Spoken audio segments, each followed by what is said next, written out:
Assalamu alaikum wa rahmatullah wa barakatuh. Paix sur ceux qui suivent la guidée, paix et bénédiction sur le prophète sallallahu alayhi wa sallam, sur ses compagnons, ses amis, sa famille, ainsi que sur tous ceux qui le suivront de bonne foi, jusqu'au jour du jugement.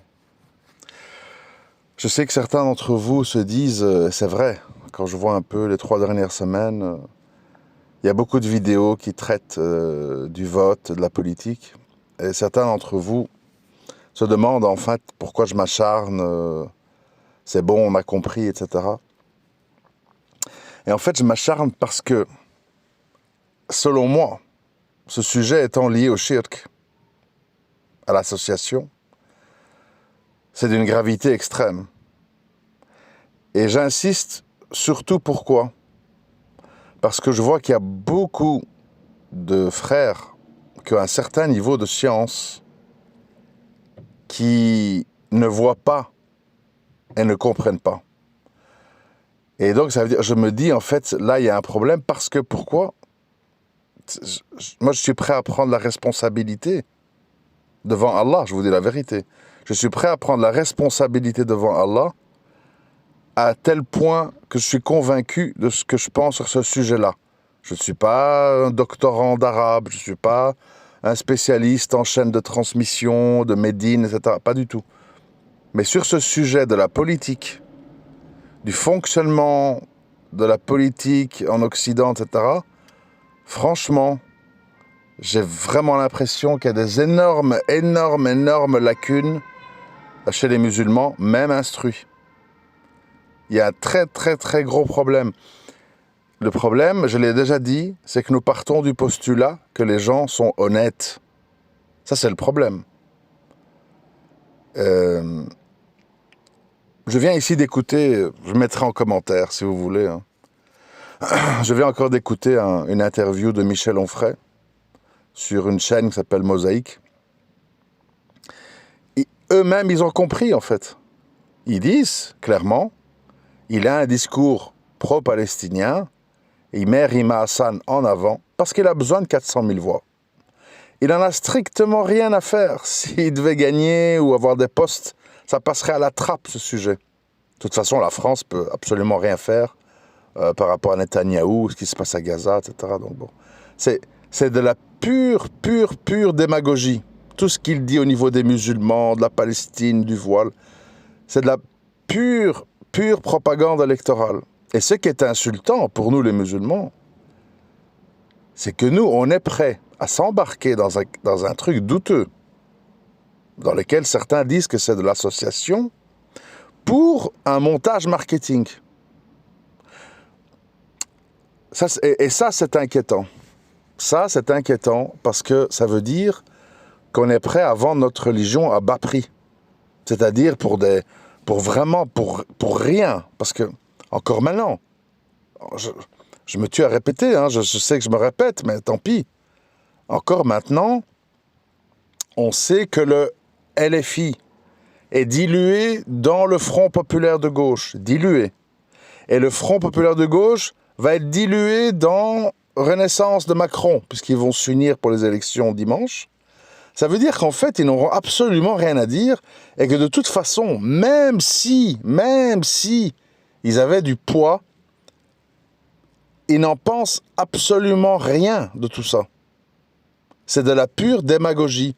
C'est un calcul électoral, ils ont besoin de 400 000 voix, et donc, ils tiennent un discours qui pourrait leur amener 400 000 voix. Et au lieu de voter pour eux, il faudrait justement les punir et dire « Vous voulez nous manipuler, vous voulez nous traiter en esclaves de maison, vous voulez nous prendre pour des ânes à qui on met une carotte devant la gueule. Eh ben non seulement on ne vous suit pas, mais on va vous couler, on va vous boycotter, on va vous dénoncer. » Et vraiment, je supplie les frères qui sont dans la science et dans la prédication, arrêtez les dégâts, arrêtez de dire que c'est une maslaha, arrêtez de prendre des fatwas de Otaïmin qui datent d'il y a 30 ans, 40 ans, qui n'ont strictement rien à voir avec cette mascarade. C'est incroyable que vous puissiez tomber dans le piège. Je n'en crois pas mes yeux et mes oreilles. Mais bon, tout ça, moi j'en ai déjà parlé. Je me répète depuis longtemps. Hein. Depuis 2017. Aujourd'hui, je voulais parler d'autre chose. Parce que là, je m'adresse aux musulmans. Je m'excuse, hein, je suis malade. Je m'adresse aux musulmans. Il est impératif pour l'avenir, pour aujourd'hui et pour l'avenir, que vous compreniez dans quelle situation sont les Français. Vraiment. Les Français sont criblés de dettes. La dette de la France est à un niveau absolument monstrueux. Les Français perdent du pouvoir d'achat. Il ne faut pas oublier que la France, à la base, c'est un grand pays. C'est un pays qui a eu des colonies, c'est un pays qui a eu la francophonie, c'est un pays qui avait de l'uranium au Niger, qui a des territoires un peu partout, Nouvelle-Calédonie, Tahiti, l'île de la Réunion, la Guyane, etc. Quoi. Vous voyez, c'est la France, à la base, c'est pas n'importe quel pays. C'est une puissance nucléaire. Vous comprenez? Donc, la chute, elle est brutale pour les Français. C'est pas un pays comme ça qui végète. Voilà, après, je ne suis pas là pour faire l'apologie de la France, mais il faut dire ce qui est.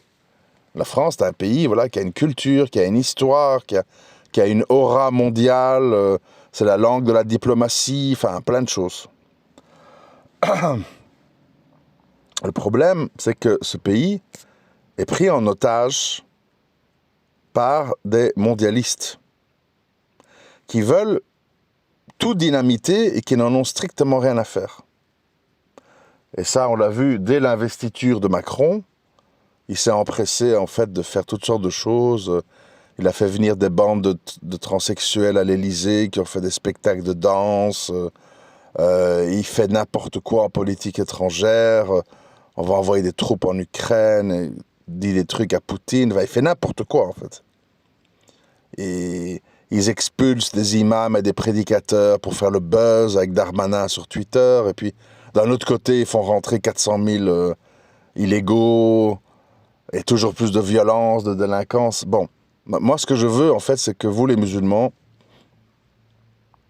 plutôt que de faire le ouin-ouin, les reines, l'islamophobie, la France nous aime pas, bon, faut arrêter avec ça, quoi. Laissez ça aux gauchistes, aux gens qui ne comprennent absolument rien de ce qui se passe. Soyez lucides, réalistes et pragmatiques. C'est toujours vers ça que moi je veux vous amener. Et donc, comprenez que le français moyen est en souffrance. Il voit toutes ses valeurs voler en éclats. C'est le mondialisme. Alors bon, je dis pas qu'il est contre tout, mais bon, c'est-à-dire qu'on lui fait avaler tout avec le reste. Peut-être qu'ils sont d'accord avec l'IVG, mais ils sont pas d'accord avec... je sais pas, le grossesse, mère porteuse, des trucs comme ça. C'est-à-dire que, voilà, au forceps, on a introduit plein de valeurs en France. On y a introduit beaucoup d'étrangers. On veut rendre normal le fait qu'il y ait des quartiers où on rentre plus, où c'est la terreur, c'est les dealers, c'est une espèce d'ambiance de guerre civile. Alors, tu as des gens qui s'insurgent contre ça. Évidemment, on est à une époque maintenant où quand tu dis, par exemple, si moi je dis en France, il y a besoin de discipline et de sécurité, on dit tu as un discours de fasciste. C'est-à-dire que maintenant, c'est devenu une insulte.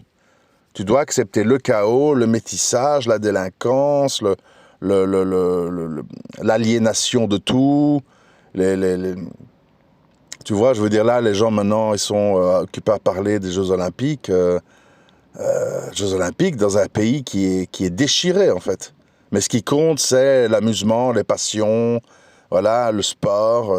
Est-ce qu'Anne Hidalgo va nager dans la Seine? Tu vois, si tu veux, il y a un travail d'aliénation et d'abêtissement qui a été fait sur le français moyen qui aujourd'hui porte ses fruits. C'est que les gens, en fait, sont abétis, sont abrutis. Je dis pas abrutis pour les rabaisser, je dis abrutis en termes de constat. Et il y a des gens qui ne le sont pas parce qu'ils ont résisté, parce qu'ils ont lu, parce qu'ils ont une assise éducative, sociale, de la culture générale, et eux, ils souffrent. Ils sont en souffrance, ces gens. Il faut comprendre que quand tu vois ton pays qui disparaît, les valeurs de ton pays qui disparaissent, le niveau éducatif qui chute, l'insécurité qui règne, regardez les paroles de No Pasaran, le rap. Et imagine-toi que tu es un intellectuel. Tu es anéanti, en fait.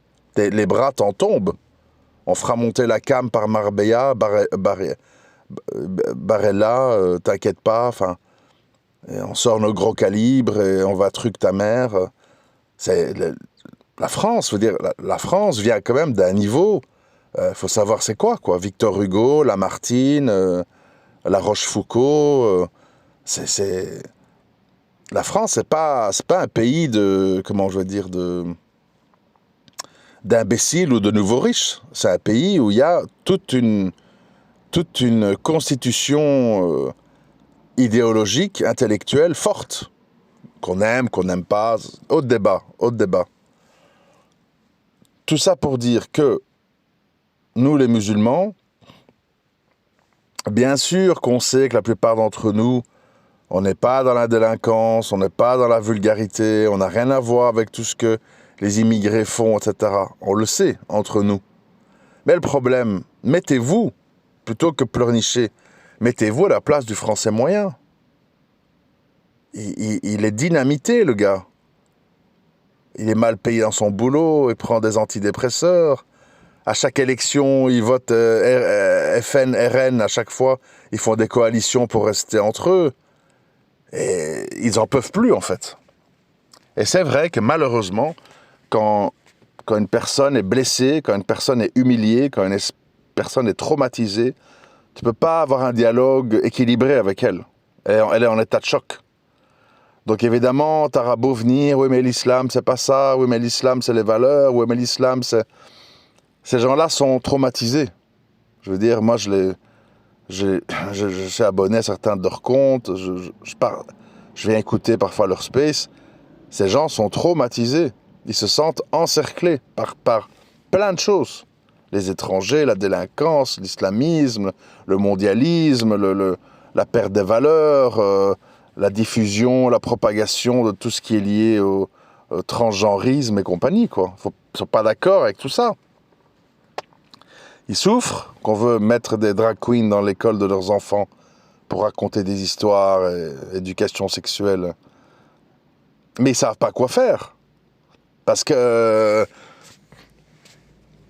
ils ont beau avoir mis le RN, qui n'est malheureusement pour eux plus un parti contre tout ça.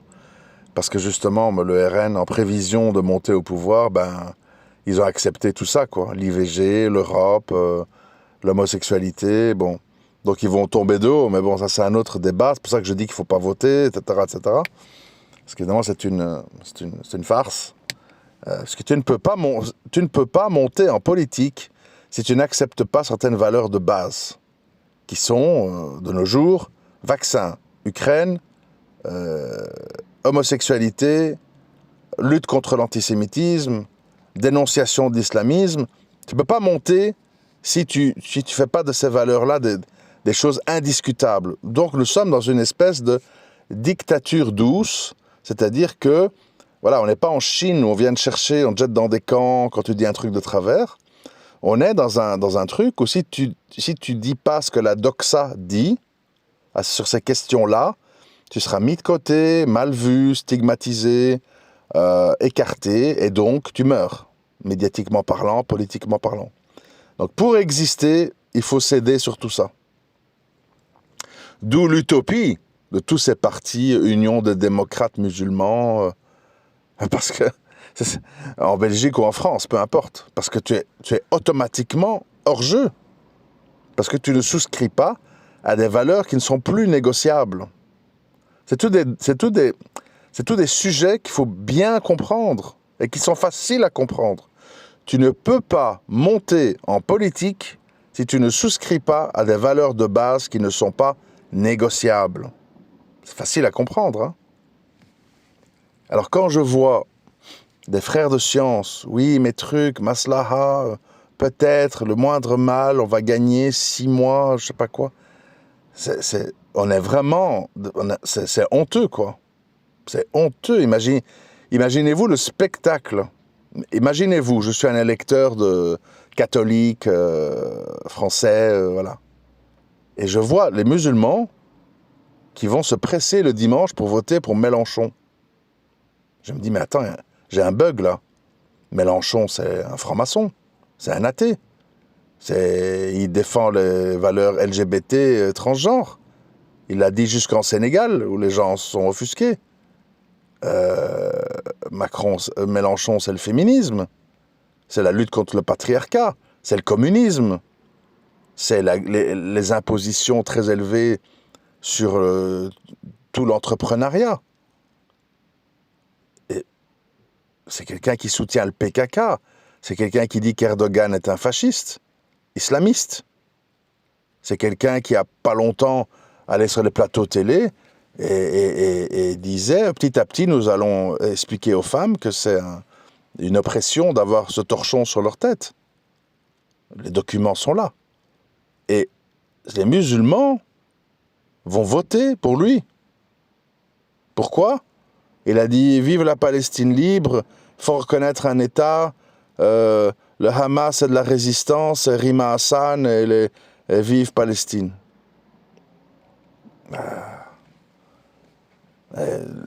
Moi, je suis à leur place, je vois ça, je me dis, franchement, hein, je me dis, en fait, les musulmans de France, ce sont des hypocrites, ils n'en ont rien à foutre de leurs valeurs, d'accord?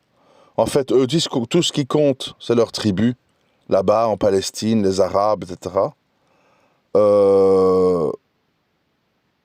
Les exactions du Hamas, bah, ils s'en foutent. Ça veut dire, en fait, que c'est une religion où la fin justifie les moyens. On peut violer, on peut ceci, on peut cela. En gros, j'ai affaire à des ignorants, incultes, hypocrites, dangereux, prêts à s'unir à n'importe qui viendrait à dire des choses en soutien à ce que je juge être du terrorisme. Et c'est normal hein, que les gens ils ont plus de respect pour les musulmans hein, et qu'ils sont inquiets. Moi, je l'ai déjà dit, de toute façon, c'est pas un scoop, j'ai déjà dit, si j'étais à leur place, moi, si j'étais à leur place, avec leurs convictions, moi, ça serait terminé depuis longtemps. Hein. Ça, c'est...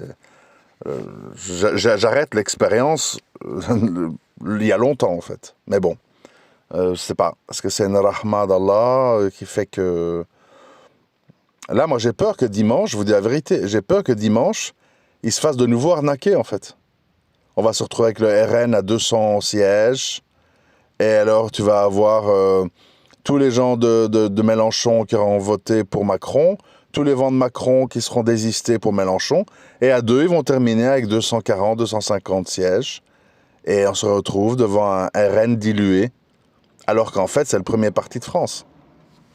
Donc, et là, la haine va continuer à monter, parce que les gens disent une fois, deux fois. Il faut savoir que les gens d'extrême droite, on les balade comme ça depuis l'époque de Chirac. Hein.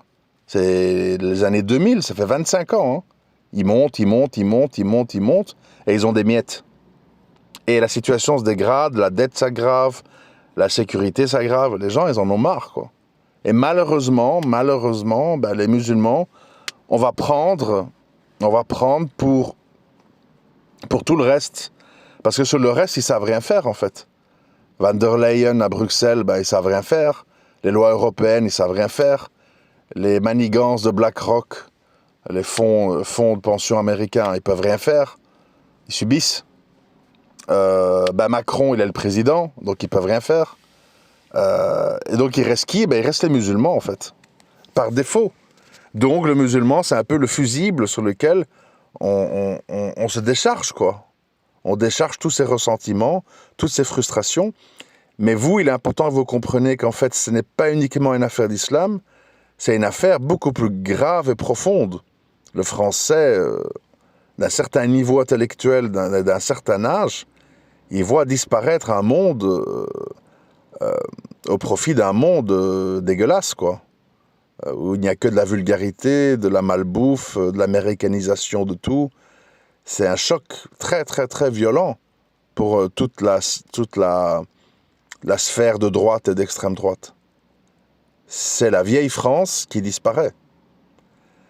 Et l'islam est un des paramètres qui se rajoute à tout le reste.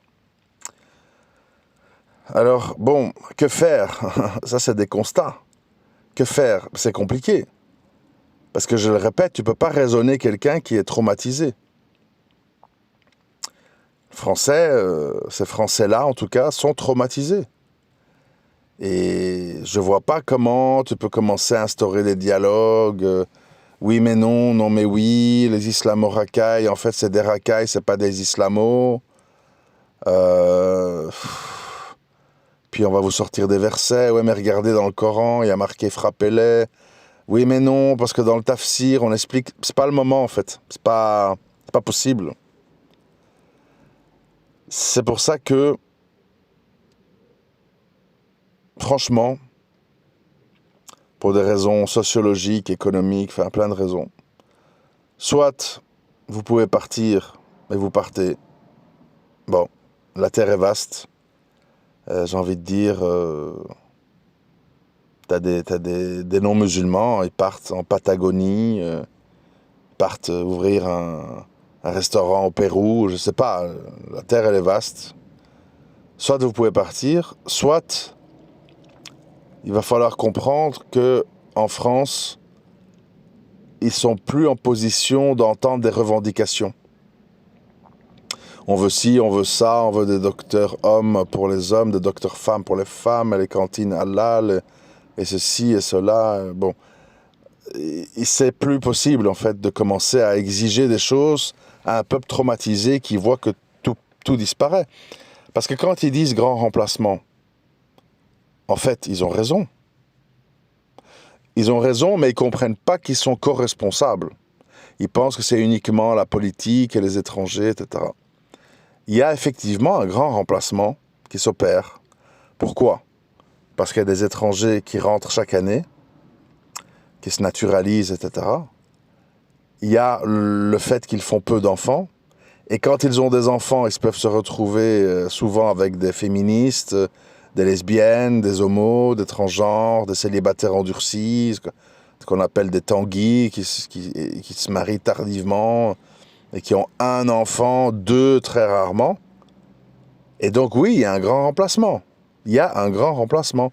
Petit à petit, les gens d'origine étrangère rentrent, se diffusent, se reproduisent et donc sont de plus en plus visibles. C'est une réalité. On ne peut pas dire aux gens, vous mentez. Oui, il y a un grand remplacement. Mais ce grand remplacement, il est causé par ceux qui ont voté les lois de rassemblement familial, en l'occurrence Valéry Giscard d'Estaing. 2, par ceux qui ont mis les musulmans à leur aise, construction de plus de 2000 mosquées, librairies islamiques, boucheries halal.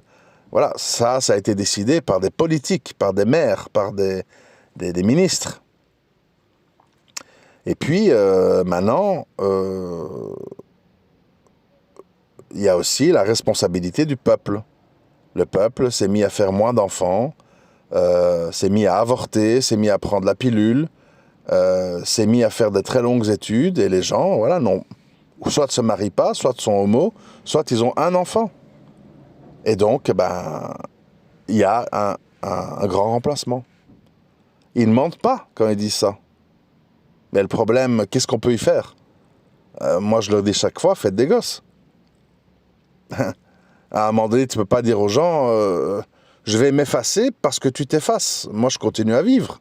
Je vis, je fais des enfants. Je suis visible, oui, je suis visible parce que je suis basané, ou parce que je suis noir, ou parce que j'ai un voile, ou parce que j'ai une barbe. Je suis visible, oui. J'ai pas l'air d'un Italien, d'un Portugais. Voilà, je parle pour le musulman moyen en France. Et donc, oui, je suis visible, et donc ça donne l'impression d'un grand remplacement. Donc, pour tout ça, moi, j'ai pas envie de vous mentir, en fait. Je vois pas les choses comme elles se profilent aller dans le bon sens. Parce que nous aussi, on est dans le déni. Les Français doivent se taper tout ça, puis ils doivent se taper toutes les voitures brûlées le 14 juillet, les émeutes, les points de deal, les bagarres dans les RER, les métros, les profs qui ont peur de donner cours, les pompiers qui reçoivent des cailloux ou des frigos sur leurs camions quand ils viennent en intervention dans certains quartiers. C'est pas possible de dire aux gens, tu dois accepter tout ça. Ils ont déjà accepté tout le reste. La mondialisation, la perte de leur valeur. Et c'est pas un hasard, en fait, si c'est le français, on va dire vieille France, qui est le plus en état de choc pour le moment et le plus disposé à voter extrême droite parce qu'il se dit soit je fais ça, soit je meurs. C'est un mécanisme de survie en fait. Le problème, c'est que ce n'est plus vrai. Avec Marine, la fille, elle a souscrit à plein de choses. En fait, le RN d'aujourd'hui, c'est le RPR d'hier. Et le FN d'hier, c'est le Reconquête d'aujourd'hui, mais qui a été savamment utilisé dans un premier temps pour affaiblir le RN au présidentiel et dans un deuxième temps pour ramasser des voix supplémentaires qui vont se diriger vers le RN pour faire la grande alliance, machin, etc. Et je ne vois pas du tout comment les choses ne vont pas aller en se dégradant, avec à chaque élection un RN de plus en plus puissant, des gens de plus en plus mécontents, de plus en plus de gilets jaunes, de plus en plus de bagarres avec des racistes contre des antiracistes, des antifas contre des fascistes. On va vers ça, en fait. Il ne faut pas mentir aux gens. Donc, soit trouver des endroits très isolés où vous pouvez un peu faire connaissance avec les gens, les rassurer que vous n'êtes pas méchants. Parce qu'on me dit toujours, les campagnes, ouais, c'est des gens rustres et tout, ouais, mais quand ils ne connaissent pas. Normal. Mais ça ne le vaut. Les gens, ils ne se mettent pas à la place. C'est agaçant, en fait, tu vois. Dans les campagnes en France, ils sont racistes. Non, moi, je reste dans ma mélasse, là, en ville. Au moins, je suis avec les frères, les trucs, et les gens que je connais. Mais, oui, mais bon, si tu restes, tu te ramasses tout le bazar. Délinquants, saleté, police, contrôle, dealer, machin, bon, il faut savoir ce qu'on veut. Alors, mettez-vous à la place. Vous êtes, je ne sais pas, dans un village en France, 100 personnes. Tout le monde se connaît, tout le monde se connaît de père en fils. Et arrive une famille de Noirs qui s'installe. Et pour les gens, c'est un choc. Il n'y a jamais eu de Noirs là, ou de Barbus, enfin, peu importe. Les gens, qui c'est ces gens? C'est des sans-papiers, c'est des voleurs, c'est des gens qui vivent la nuit, c'est des gens qui vont mettre la musique à fond, c'est quoi ces gens? Puis, petit à petit, s'ils voient que ces gens sont souriants, ils disent bonjour, s'ils ont des grosses courses, il vient porter une course, ils dialoguent, les familles de Noirs demandent conseil, c'est quoi une bonne adresse pour un médecin, c'est quoi l'hôpital le plus proche, puis qu'ils voient qu'ils font pas d'histoire, au bout de quelques temps, ils vont défendre cette famille de Noirs si les policiers viennent pour les expulser parce qu'ils ne sont pas en ordre de papier. Parce qu'ils s'y seront attachés, habitués, ils auront découvert qui c'est, ils n'en auront plus peur. Mais a priori, oui, les gens ont peur de ce qu'ils ne connaissent pas. Ça, c'est normal. On voudrait comme ça, oui, venez, les Arabes, les Noirs dans la campagne, on va vous recevoir. Et ouais, attends, si tu arrives avec tes gremlins, ça gueule, ça casse des fenêtres, ça brûle des voitures, ça met du rap à fond, ça fait des wheelings, etc. Ben oui, là, je crois pas que les campagnards, ils vont être ravis. C'est la même chose, tu vois. Les gens, ils veulent être acceptés, respectés, mais ils ne se comportent pas en conséquence.